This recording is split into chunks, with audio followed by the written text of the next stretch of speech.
Hi friends, welcome to our channel ஆஸ்கிராமு.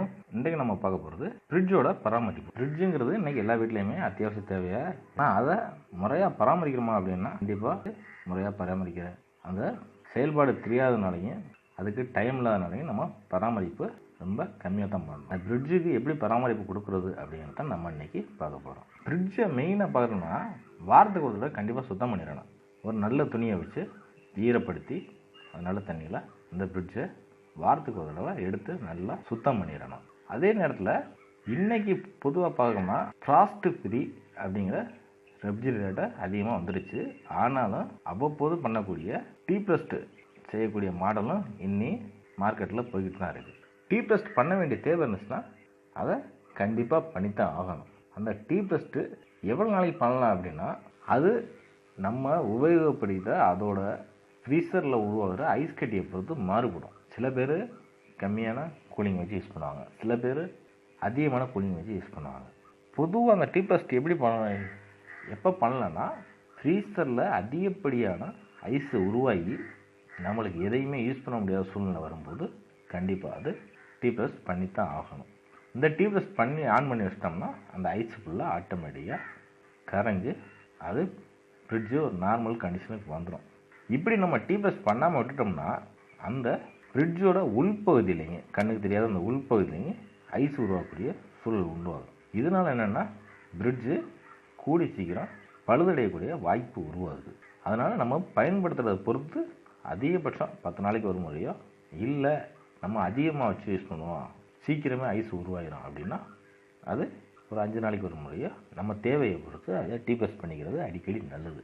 இதே நேரத்தில் ஃபுல்லாகவே ஐஸ் ஃப்ரிட்ஜு ஃபுல்லாக ஐஸ் அதிகமாகிடுச்சுன்னா ஃப்ரிட்ஜில் அதிகப்படியான பொருள் என்னென்னா பிளாஸ்டிக்கால் தான் செஞ்சுருப்பாங்க. அந்த பிளாஸ்டிக்கு ஆட்டோமேட்டிக்காக விரிசல் அடையக்கூடிய வாய்ப்பு இருக்குது. அதே நேரத்தில் நம்ம ஃப்ரிட்ஜை மெயின்டைன் பண்ணுறது ரொம்ப சிரமமாக இருக்கும். அந்த கதவை திறந்து மூடுற அந்த போர்ஷனுக்கு வந்துடுச்சுன்னா ரொம்ப சிரமம். இதே நேரத்தில் அது அதிகமாக கூலிங் ஆக ஆக ஆக நம்மளோட மின்சார செலவும் 1க்கு 2 மடங்கு அதிகமாகும். அதனால் முடிஞ்ச அளவுக்கு டீப்ளஸ்ட் பண்ணி அடிக்கடி அதை பயன்படுத்துறது ரொம்ப நல்லது. அதே நேரத்தில் நம்ம டீப்ளஸ்ட் பண்ண தெரியல, என்னால் அந்த டீப்ளஸ்ட் பண்ண முடியாது, ஆனாலும் அந்த ஐஸ் கட்டி நான் ரிமூவ் பண்ணணும் அப்படின்னா, இல்லை எனக்கு டைமிங் கிடையாது, டீப்ளஸ்ட் பண்ணக்கூடிய அந்த டைமிங் கிடையாது, உடனே போனால் எனக்கு நார்மல் நிலைமைக்கு அந்த ஃப்ரிட்ஜு வரணும் அப்படின்னு நீங்கள் விரும்புனீங்கன்னா அதில் உள்ள மொத்த பொருளையும் ஃப்ரீசரில் உள்ள மொத்த பொருளையும் எடுத்துகிட்டு பாதுகாப்பான இடத்துல எடுத்து வச்சுட்டு ஃப்ரிட்ஜோட டோரை நல்லா திறந்து வச்சுருக்கோம். அப்படி இல்லை ஒரு சூடான தண்ணியில் நல்ல சுத்தமான துணியை வச்சு அப்பப்போ கொஞ்சம் கொஞ்சம் அந்த ஃப்ரீசர் ஏரியாவில் ஊற்றி எடுங்க. உள்ளே ஊற்றிடாதீங்க. ஊற்றினீங்கன்னா இருக்க கண்டிஷனுக்கு போய் ஃப்ரிட்ஜு சீக்கிரம் டேமேஜ் ஆகக்கூடிய வாய்ப்பு இருக்குது. கொஞ்சம் கொஞ்சமாக அப்பப்போ ஊற்றி எடுத்திங்கன்னா அந்த ஐஸு உருகி அது ரிமூவ் ஆகக்கூடிய வாய்ப்பு இருக்குது. அப்படி இல்லை அப்படின்னா ஃப்ரிட்ஜு கதவை முடிஞ்சளவுக்கு ஓப்பன் பண்ணி வச்சிட்டிங்கன்னா ஆட்டோமேட்டிக்காக அது உருக ஆரம்பிச்சிடும். இல்லை அந்த மாதிரி முடியல அப்படின்னா ஒரு நல்ல டேபிள் ஃபேனை ஃப்ரிட்ஜுக்கு பக்கத்தில் வச்சு கொஞ்சம் நேரம் ஓட விட்டோம்னா அந்த வெப்ப காற்றுல அதில் உள்ள ஐஸு ஆட்டோமேட்டிக்காக கரைய ஆரம்பிச்சிடும். இந்த ஐஸு ஃபுல்லாக கரைஞ்சால் தான் ஃப்ரிட்ஜு ஒரு நார்மல் கண்டிஷனுக்கு வரும். ஃப்ரிட்ஜோட எல்லா பகுதியும் சுத்தம் பண்ணுறதுன்னா ஒரு மென்மையான ஒரு ஸ்பாஞ்சை வச்சு யூஸ் பண்ணுங்கள். அது இல்லாமல் கூர்மையான பொருட்களை வச்சு யூஸ் பண்ணோம்னா அது உள்பகுதியை சேதாரப்படுத்திக்கொள்ளுது. ஏன்னா ஃப்ரிட்ஜோட மொத்த பாகமும் பிளாஸ்டிக்கால் உருவானது. அதனால் முடிஞ்ச அளவுக்கு மைல்டு ஸ்பாஞ்சு அந்த மாதிரி ஸ்பாஞ்சை வச்சு, அதே நேரத்தில் கெமிக்கல் கலக்காத மைல்டு சோப்பு நம்ம சோப்புகளை வாங்கி, இல்லைன்னா பேக்கிங் சோடா ரொம்ப பெர்ஃபெக்டாக இருக்கும்.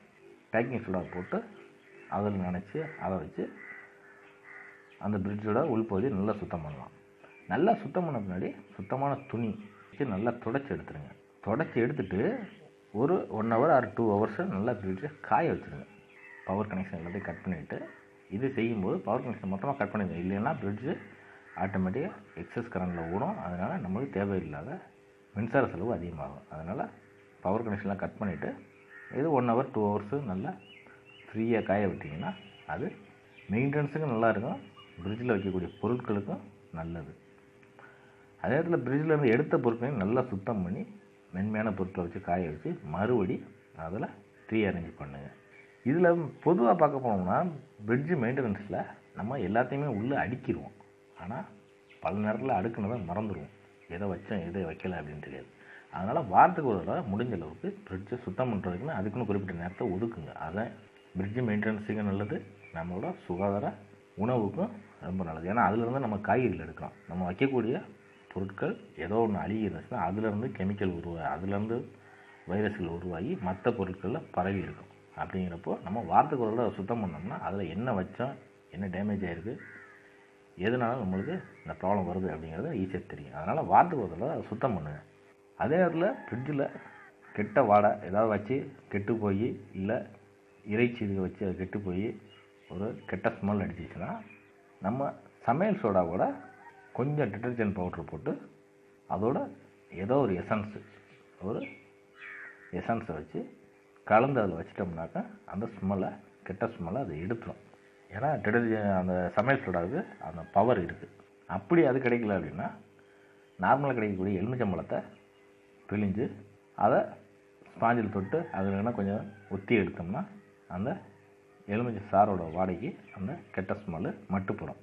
ரொம்ப நேரமாக நம்ம ஃப்ரிட்ஜை ஆஃப் பண்ணி போட்டாலும் இல்லை கரண்டு போச்சுனாலும் இந்த கெட்ட ஒரு வாடை ஃப்ரிட்ஜிலேருந்து உருவாகும். இதுக்கு நம்ம அந்த பேக்கிங் சோடாவை அப்பப்போ நம்ம உள்பகுதியில் ஒரு சின்ன கிண்ணத்தில் வச்சோம்னா அந்த கெட்ட ஸ்மெல்லை அது நீக்கி கொடுக்கும். அப்படி இல்லைன்னா அந்த எலுமிச்சை சாறையும் நம்ம அதே மாதிரி பயன்படுத்தலாம். அப்படி ரெண்டுமே எனக்கு கிடைக்கல அப்படின்னா நார்மலாக கிடைக்கக்கூடிய நம்ம தக்காளியை மிக்சியில் அடித்து அதை சாறு எடுத்து அதை கொஞ்சம் ஸ்பாஞ்சில் தடவி அதனால் தொட்டு வச்சிங்கன்னா அதுக்கப்புறம் நல்ல ஒரு துணியை வச்சு சுத்தமான துணியை வச்சு ஒரு டிட்டர்ஜெண்ட்டை போட்டு துடைச்சி எடுத்தோம்னா அந்த கெட்ட ஸ்மெல் ஃபுல்லாக அது நீக்கி கொடுக்கும். இல்லை வினிகர் வீட்டில் இருந்துச்சுன்னா வினிகரை வச்சு நம்ம இந்த மாதிரி அப்ளை பண்ணி அந்த துர்நாற்றத்தை நீக்கிக்கலாம். அப்படி எதுவுமே கிடைக்கல அப்படின்னா நம்ம கறி இதுகளுக்கு யூஸ் பண்ணுற ஃப்ரெஷ்ஷாக கிடைக்கக்கூடிய இந்த புதினா அது கிடைச்சிச்சின்னா அதை வாங்கி ஒவ்வொரு ட்ரேயில் போட்டு வச்சோம்னா அந்த வாடகைக்கு இந்த கெட்ட வாடை மட்டுப்படும். அதே நேரத்தில் நம்ம ஃப்ரிட்ஜ் மெயின்டெனன்ஸில் பார்க்க விடோம்னா பழம் காய்கறி இப்படி பொருட்களை தான் நம்ம அதிகமாக ஸ்டோரேஜ் பண்ணுவோம். இதில் டெய்லி அதில் குறிப்பிட்ட நேரத்தில் எடுத்து பார்க்கறது நல்லது. இதில் ஏதாவது கெட்டு போயிருந்தாலோ இல்லை அழுகி போயிருந்தாலோ அதை ரிமூவ் பண்ணுறதுக்கு ஈஸியாக இருக்கும்.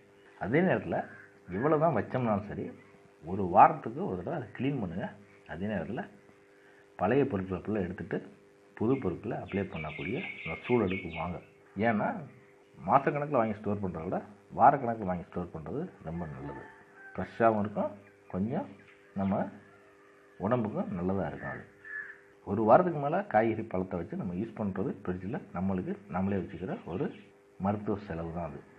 அதே நேரத்தில் நம்ம வைக்கக்கூடிய பொருட்களை இப்போ இறைச்சியாக இருந்தாலும் சரி இல்லை பழம் காய்கறியாக இருந்தாலும் சரி தனித்தனி ட்ரேயில் இல்லை ட்ரேயோ இல்லை பக்கெட்டோ ஏதோ ஒன்று ஒரு கண்டெய்னரோ நம்ம தனித்தனி செப்பரேட்டாக அதை இதுக்கு வச்சிட்டோம்னா அது ஓவனில் உள்ள மிக்ஸ் ஆகி கலந்து கெமிக்கல் ரியாக்ஷன் ஆகி அது கெட்டு போகக்கூடிய வாய்ப்பு ரொம்ப கம்மியாகும்.